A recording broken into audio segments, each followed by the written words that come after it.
What's going on, everybody? It's your boy Mustache Menace at it again with yet another calling card guy, and today we got Return Fire Master. That's right, that's what we're gonna be going into today. And before we get into it, guys, I just want to say, if you enjoy this content or if it helps you in any way, don't forget to smash that thumbs up and subscribe down below. And for all my current subscribers, thanks for coming along for the ride. Well, now let's get into it. First up, we got Problem Solver, which is kill 100 enemies that are shooting at you from partial cover. This is pretty self-explanatory, guys, and will come with you just playing the game, shooting people out of cover, of course. But my favorite map for doing this is Satellite, because people love to shoot from behind those dunes, which is still technically considered cover. On this map, guys, I like to rock out an M16 with a 4x sight and just go to town on any snipers or any other technical gun users.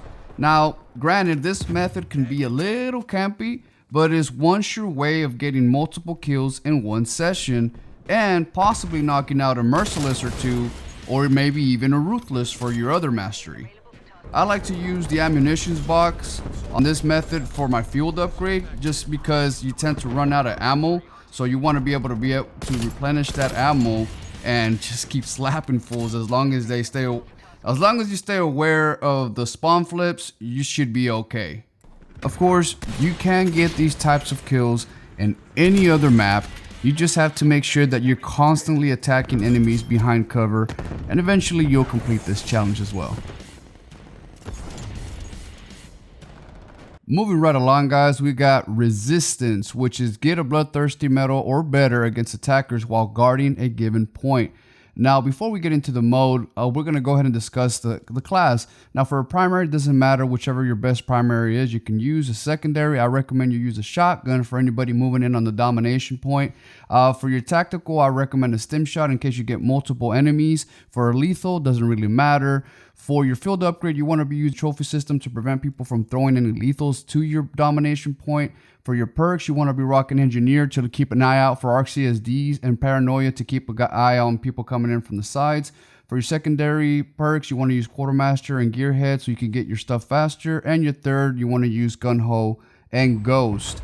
Now, of course, there are multiple domination modes you can use, or you can use hardpoint or control. But the thing about hardpoint and control is that the points continuously move. Not everybody tends to go to those points, guys. They tend to camp the outside. They tend to wait for people to run into the points to take care of them while one or two other people go into the point itself. So it can be a bit frustrating to try to get those multi-kills when the domination or the hard point continues to move. So now another method you can utilize is you can also do this with hardcore domination. For it is easier for you to kill the enemies, but the downfall about it is that you yourself run the risk of getting picked off easily. So in the past, what I would do is run hardcore domination and flank all the way to their spawn and kill them as they try to take me off their point. This is still an option, guys, but it just might be a little bit too difficult for some of you guys that are beginners. I managed to get this playing domination on Nuketown by going ham on Capture Point B using a trophy system and skill. But it was tough, and I'll tell you guys, it's not ideal for you beginners. So what I would recommend is staying at your own spawn capture point and shoot across to the other capture point if you can, or at people trying to push your spawn objective. So this method is going to be hella slow and hella campy, but hey, you only got to do it once and you're done. Up next, we have Death Race, which is kill an enemy with gunfire that is dealing gun damage to you 100 times.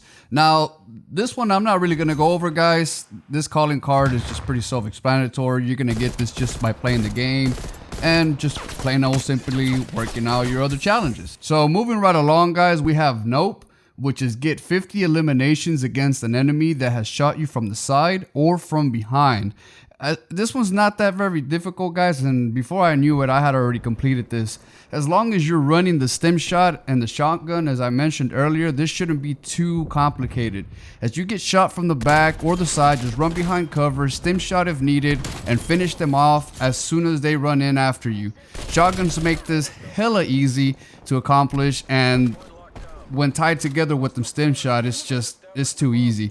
Another thing you can also do and add, besides just the stim shot and the shotgun, is the armor plated score streak, for it lets you take a few more shots. I personally never used that tactic because, like I said, it was just too easy with the stim shot and the shotgun alone. And of course, I also love my other score streaks, but I'm just putting it out there as an FYI. Up next, guys, we have Shake It Off, which is get 10 kills against the enemy that has flashed or stunned you while you are flashed or concussed without tactical mask equipped.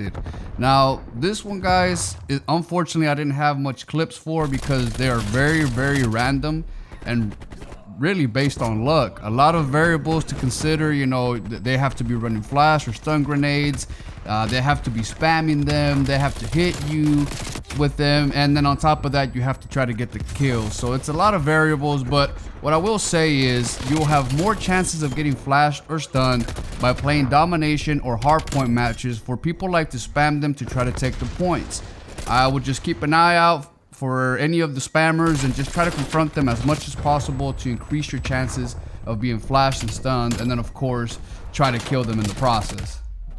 Now, before moving on to the next calling card, guys, I just want to remind you that if you're working on leveling up your weapons, another fun way of doing this is by running up zombies, and with God mode, it is just hella easy.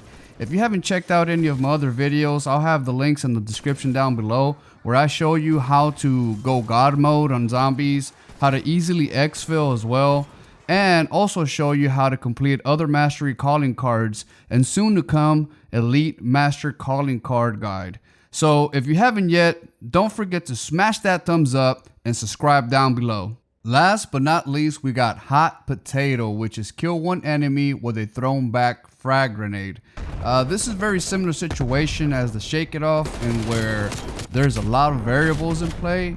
My best advice, guys, is to just keep a keen eye for people that are tossing grenades and hope that you manage to toss it back in time to kill someone. Hopefully it's the same person who threw it, for then you'll also be getting the Dark Ops challenge back at you, which also gives you a pretty cool calling card.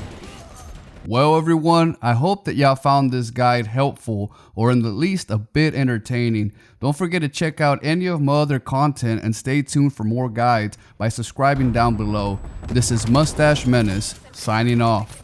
Peace. I'm gonna set your place on fire. Let's get higher.